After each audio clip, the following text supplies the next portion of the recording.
வணக்கங்க. இன்னைக்கு நம்ம செய்ய போகிறது வந்து வாழைத்தண்டு கூட்டு. இந்த வாழைத்தண்டு கூட்டுக்கு தேவையான பொருள் வந்து வாழைத்தண்டை இப்படி ஒரு துண்டு வாங்கி இப்படி பீஸ் பீஸாக கட் பண்ணி தண்ணியில் போட்டு வச்சுக்கோங்க. ஏன்னா தண்ணியில் போட்டு வச்சா தான் கருக்காது. இதில் வந்து ஃபைபர் அதிகமாக இருக்குது, ஹீமோகுளோபின் அதிகமாக சுரக்க வைக்கும், இன்சுலின் சுரக்க வைக்கும், நார்ச்சத்து அதிகமாக இருக்குது. வாழைத்தண்டுக்கு வந்து சிறுநீரக கற்களை கரைக்கக்கூடிய சத்தும் இருக்குது. அடுத்தது இது பச்சை பயிறு, இது வந்து ஊற வச்சது. இந்த ஊற வச்ச பச்சை பயிறு இதுலேயும் ஃபைபர் அதிகமாக இருக்குது, நார்ச்சத்து அதிகமாக இருக்குது. அடுத்தது சின்ன வெங்காயம் ஒரு அஞ்சு சின்ன வெங்காயம் கட் பண்ணி வச்சுக்கிறேன். அப்புறம் ரெண்டு பச்சை மிளகாய் கட் பண்ணி வச்சுக்கிறோம். நீட்டு வாக்கில் இப்படி கட் பண்ணி வச்சுக்கணும். ஏன்னா மானானாலும் தூக்கி பசங்க சாப்பிடும்போது எடுத்து போட்டுடலாம், அதுக்கு தான். அப்புறம் ஒரு கப்பு தேங்காய் பூ. இதை வந்து நான் இப்போ எப்படி செய்யறதுன்னு உங்களுக்கு காமிக்கிறேன். இப்போ என்ன செய்கிறீங்க, ஒரு ஸ்பூன் எண்ணெய் போட்டுக்கோங்க.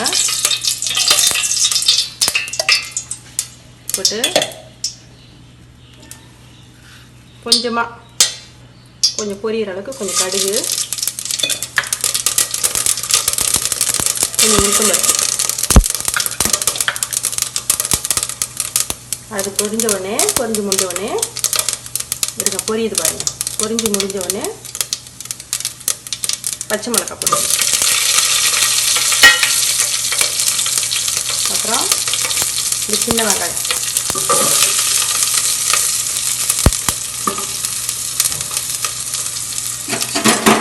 இதெல்லாம் போட்டு இப்போ நல்லா வதக்கிக்கணும்.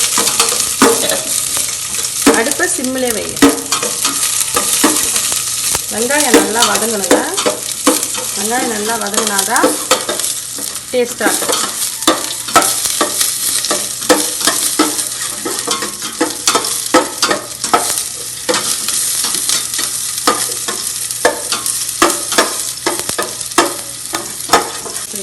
இப்போ பாருங்கள், நல்லா வெங்காயம் வதங்கிடுச்சு. இப்போ அந்த பச்சை பயிரை போடணும். பச்சை பயிறு ஊற வச்ச பச்சை பயிறு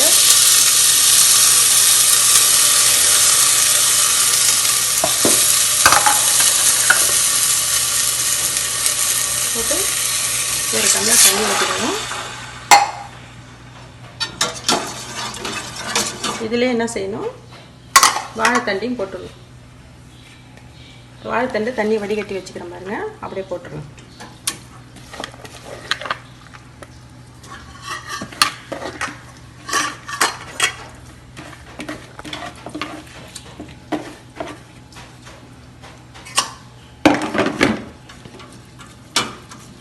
ஏன்னா இந்த பச்சை பயிறு வேகணும் இல்லையா, அதனால் 2 டம்ளர் தண்ணீரை ஊற்றிடணும்.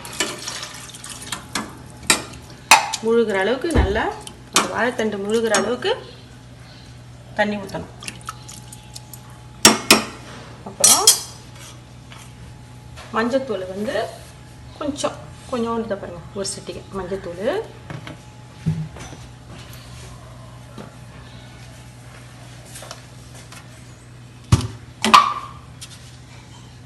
பாருங்கள், கொஞ்சமாகவே உப்பு போடுங்க. பாருங்கள், கொஞ்சம் உப்பு, அவ்வளோதான். இது அப்படியே வந்து இதை வந்து அப்படியே வேக வைக்கணும். மூடி போட்டு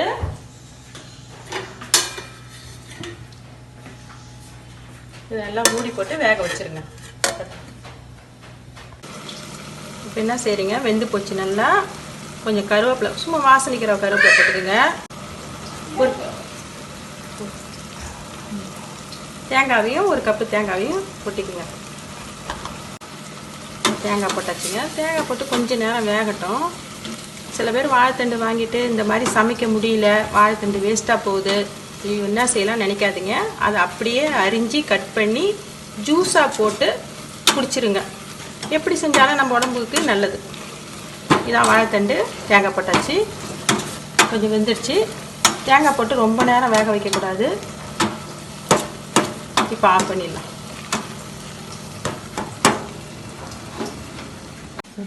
இது தாங்க, இந்த பாருங்கள் வாழைத்தண்டு கூட்டு. இது வந்து சைடிஷாகவும் தொட்டுக்கலாம், சாதத்துலேயும் போட்டு பிசைஞ்சு சாப்பிட்லாம். இது உடம்புக்கு ரொம்ப நல்லதுங்க. நான் செய்கிற சாப்பாடுலாமே சுலபமாக செய்யலாம். 2வது நாக்குக்கும் டேஸ்ட்டாக இருக்கணும். 3வது வந்து உடம்புக்கு ஆரோக்கியமாக இருக்கணும். நம்ம வீட்டில் இருக்கிறத எடுத்து போட்டு நம்ம சுலபமாக செய்கிற மாதிரியும் இருக்கணும்.